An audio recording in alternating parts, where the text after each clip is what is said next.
एक बार फिर से सौरभ यहां पर अपने दर्शकों को जानकारी दे दें। 243 सीटों के रुझान यहां पर आ चुके हैं। एनडीए यहां पर 163 सीटों पर लैंडस्लाइड विक्ट्री, एक एंटी इनकम्बेंसी जिसकी बात हम लगातार कहते हैं, प्रो इनकम्बेंसी है या फिर नीतीश पर भरोसा ज्यादा है, या नीतीश ने जिस तरह से चुनाव लड़ा, खुद को बेहद वीक बताया और अपने लिए परंपरागत एक सालों से दशकों से एक वोट बैंक क्रिएट किया जो साइकिल और पोशाक से शुरू हुआ और आज वो वोट बैंक नीतीश को सबसे बड़ी पार्टी के तौर पर एनडीए के बीच में जगह बना रहा है।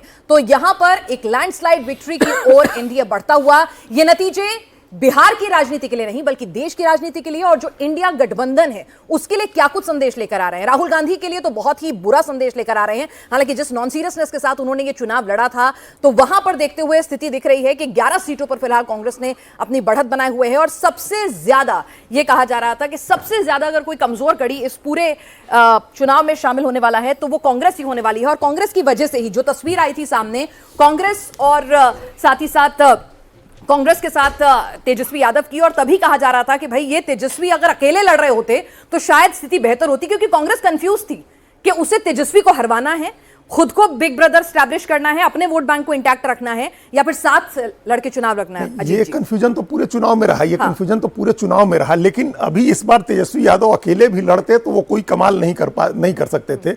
उनका पीक पिछले चुनाव में आ गया था। वो पीक था उनका जब उनके प्रति बहुत ही पॉजिटिव माहौल था। वो एक बार उप मुख्यमंत्री रहे थे, उन्होंने नौकरियां दी थी, 10 लाख नौकरी दी गई थी, उसका क्रेडिट उनको मिल रहा था। तब वो अपने पीक पर थे और एक लीडर के तौर पर उनको लोग एक्सेप्ट करने को तैयार थे। उसके बाद 5 साल में बहुत एक्सपोज हुए, तेजस्वी यादव भी बहुत एक्सपोज हुए।